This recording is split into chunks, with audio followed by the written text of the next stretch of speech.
Hello and नमस्ते सबैजनालाई। आज म यहाँ लेकमा आएको छु। यहाँ लेकदेखि चाहिँ माथि हामी जङ्गल छिर्ने कार्यक्रम रहेको छ। आज त्यहाँ गएर चाहिँ हामी खास जानुको कारण चाहिँ त्यहाँ गएर च्याउ टिप्ने कार्यक्रम रहेको छ। च्याउ चाहिँ पाउँछ कि पाउँदैन त्यहाँ गएर हामी हेर्नेछौँ है त। ल बाँकी भिडियो चाहिँ त्यहीँ गएर सुट गर्नेछौँ है त। ल हाम्रो गन्तव्य सुरु हुँदैछ। दाइ अगाडि हिँड्दै हुनुहुन्छ ल है त। ल अब हाम्रो यात्रा जङ्गलको यात्रा सुरु हुँदैछ। घना जङ्गल अनि यहाँ चराचुरुङ्गीको मन्द आवाज गतिसँगै हामी हिँड्दैछौँ। यहाँ पुरै यस्तो छ बाटोहरू है त। ल ठ्याक्कै यो छिरापाङ्गा खोलामा आइपुगेका छौँ। खोला यो कल कल भइरहेको छ। यो चाहिँ दाइ अगाडि हिँड्दै हुनुहुन्छ। भर्खरै सुरु हुँदैछ हाम्रो यात्रा। पुग्न अझ धेरै टाइम छ है त। ल हामी ठ्याक्कै यो जङ्गलमा आइपुगेको छु। यहाँ हाम्रोतिर चाहिँ के हुन्छ भन्दाखेरि यहाँ स्याउ चाहिँ जङ्गलमै हुन्छ है त। यो अलिकति बुढो भइसक्यो। पहिलो चाहिँ फल्थ्यो स्याउ, अहिले चाहिँ खासो फलेको छैन। पुरै रोग लागिरहेको भएको छ है त। ल चराचुरुङ्गीको आवाज बाहेक अन्य आवाजहरू सुन्न पाइएको छैन। जे होस् आज चाहिँ मौसम मजाले खुलेको अवस्था छ। हामी जाँदै गर्दाखेरि बाटोमा सर्पले मुसा खाएको पनि देखियो। ठ्याक्कै आधी बाटोमा आइपुगेका छौँ। यो घना वन जङ्गल है त। पुरा जङ्गलको बाटो हो यो। पुरै यस्तो स्याउलाहरू छ। यस्तोमा हिँड्नुपर्ने छ। गन्तव्यमा अझै आइपुगेको छैनौँ। दाइ अगाडि हिँडिसक्नुभयो, म पछि पछि जाँदैछु है त। ल बिहानीले दिनको सङ्केत गर्छ भने चाहिँ आज चाहिँ मौसम मजाले खुलेको कारणले गर्दाखेरि चाहिँ नजिकैको हिमालहरू पनि मजाले अवलोकन गर्न पाइयो। यो च्याउ खोज्दै खोज्दै हिँडिराखेका छौँ। यस्तै घना जङ्गलमा च्याउ भेटिएको छैन होइन। यात्रा जारी छ। अझै हामी पुगेका छैनौँ। जतिखेरसम्म हामी पाउँदैनौँ त्यो चाहिँ खोज्ने कुरा रहेको छ आज। हेर्लेस चाहिँ हेरौँ के हुन्छ। बाटो छैन, बाटो आफै बनाएर हिँड्नुपर्ने हुन्छ है त। ल यो यस्तै छ। बित्यो है त। ल जुगाहरू ल तिनवटा, यहाँ एउटा छ। ल जुगा पुरा जुगाहरू छ है त। ल यो जुत्ता अर्को निकालेको छैन मैले। अर्कोमा छ छैन है त। ल अर्कोमा पनि छ यो जुगा। आज जुगाले मार्छ यार। ठट जुगा हेर्नुहोस् त यो जुगा। आमामा जा जाँदैन हौ यो जुगाहरू यार। ल जा।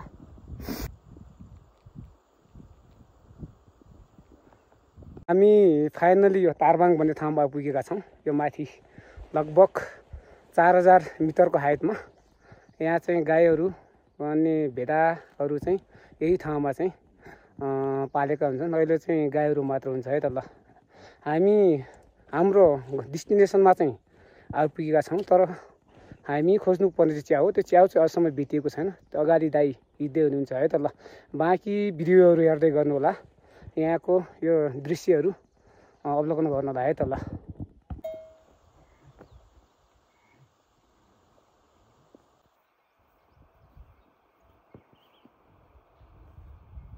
यो बुकी फुल है त। यहाँ चाहिँ यो एक थरीको मात्र फुल छ। खास रङ्गी बिरङ्गी फुलहरू फुल्छन् यहाँ। यो एक थरीको मात्र फुल छ है त। यो ल कति फुलहरू छ कि यहाँ यार। ल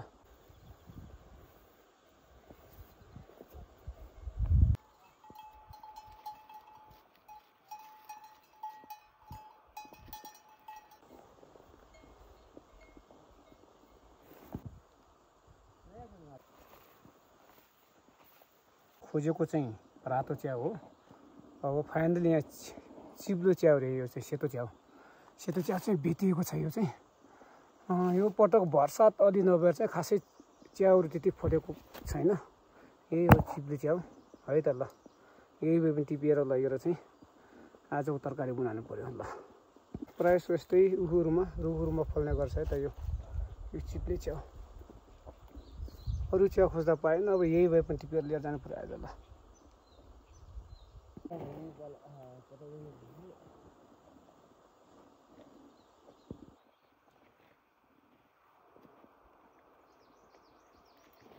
दाइले त्यहाँ टिप्दै हुनुहुन्छ। ल च्याउ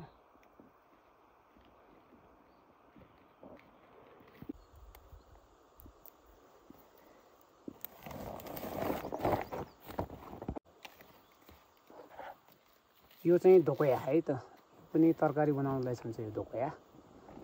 ल यहाँ एउटा यहाँ चाहिँ च्याउ छ, दाइले टिप्दै हुनुहुन्छ यो चिप्ले च्याउ।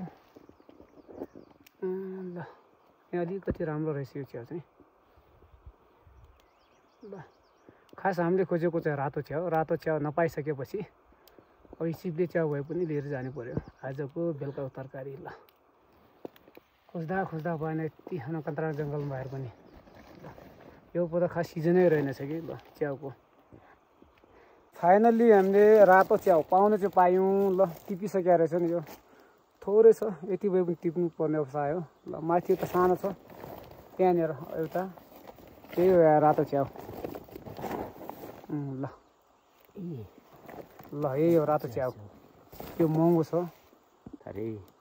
च्याउ पाउनु चाहिँ पायो, अलिकति छिपेको रहेछ है त। ल यो धेरै समय मेहनतपछि हामीले च्याउ खोज्दा खोज्दा पाउनु चाहिँ पायौँ, र अलिकति छिपेको रहेछ यार। यही हो च्याउ। ल यति राम्रो छ फेरि देख्दा, तर खासै छिपेको छैन है यो। ल रातो च्याउ। ल यो बजारमा अलि यो महँगै पर्छ यो च्याउ चाहिँ है। ल खाने त्यो फाइनल्ली बेच्यो च्याउ। ल तलको चाहिँ फाल्नुपर्छ यो चाहिँ, यसरी फालेर।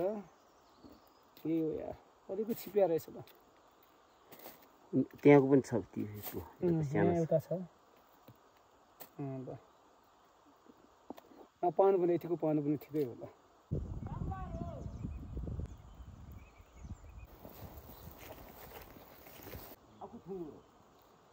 ल अनाकन्त बना जङ्गल, बाटो अप्ठ्यारो छ। लगभग आजको हाम्रो गन्तव्य लगभग सकिएको छ। बाटो एकदम अप्ठ्यारो छ, सिस्नोले यहाँ पुलिरहेको छ। यहीँ दाइ हिँड्दै हुनुहुन्छ, पुरै जङ्गलको बाटो यस्तो छ, अरे अप्ठ्यारो।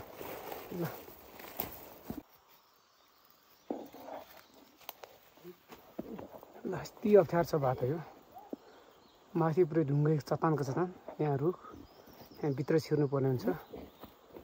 बाटो एकदम अप्ठ्यारो छ है त। ल यति घना जङ्गल छ कि यो। ल चराचुरुङ्गीको मन्द आवाज, गाह्रो छ गाह्रो छ। ल लामस्क्रै आइरहेछ नि यो, हेरौँ त। आमामा जुगाहरू हेर, जुगा यही हो। ल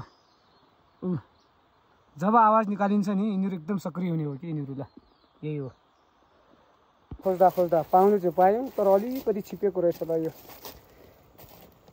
जब बिहान 9 बजीदेखि दिएको यही चिया खोज्नु लगाइदिएको हामी। छिपिया रहेछ अरे, छिपिसकेको छ। केलाएर चाहिँ अलिकति राम्रो खाने, छिपिसकेको रहेछ। ल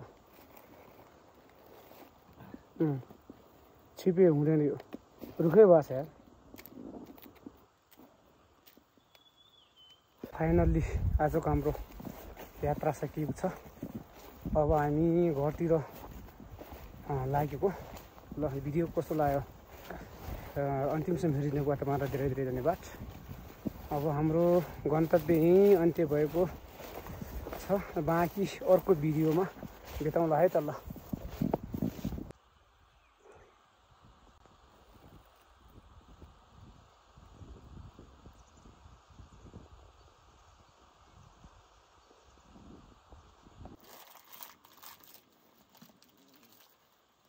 आजको हाम्रो खाजा यही हो त रोटी।